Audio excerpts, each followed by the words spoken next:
السلام عليكم ورحمة الله وبركاته. دي يا جماعة الشقة اللي معانا، الشقة في آخر شارع قصر القويري، أركة شوارع الهانوفيل، مدخل خاص ومدخل مميز، أسانسير، أرض معمولة تصارح ورقة تسلسل ملكية كامل، شقة في الدور التاني. ندخل كده، دي مدخل الشقة. عندي ده الأسانسير اهو شغال، ده مدخل الشقة معايا. بدخل كده، عندي ده كده المطبخ. دي كده كلها مساحة المطبخ معايا، مساحة كبيرة.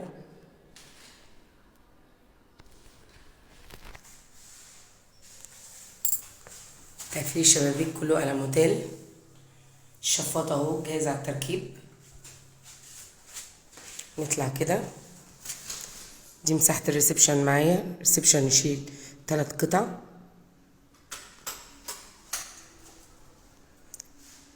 ده الريسبشن كله معايا.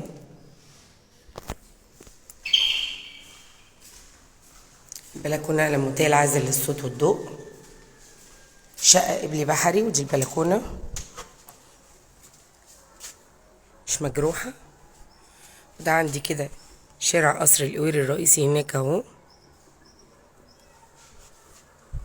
فيو مش مجروح. ده عندي الريسبشن من واجهة البلكونة. شقة متشطبة بالكامل. عندي دي طرق التوزيع لباقي الشقة. ده الحمام، دي مساحة الحمام.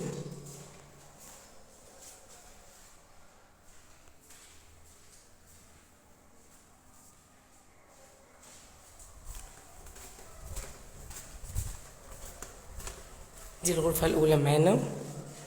دي مساحة الغرفة الأولى، مساحة كويسة جدا.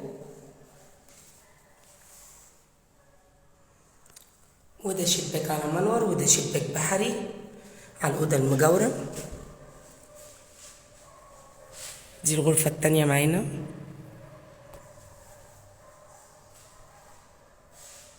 دي مساحة الغرفة التانية، فيها دريسنج بحري.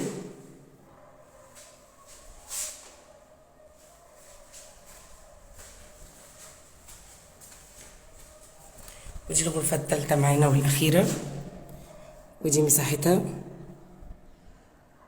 وتعتبر الغرفة الأكبر. وده الفيو بتاعها، فيو بحري.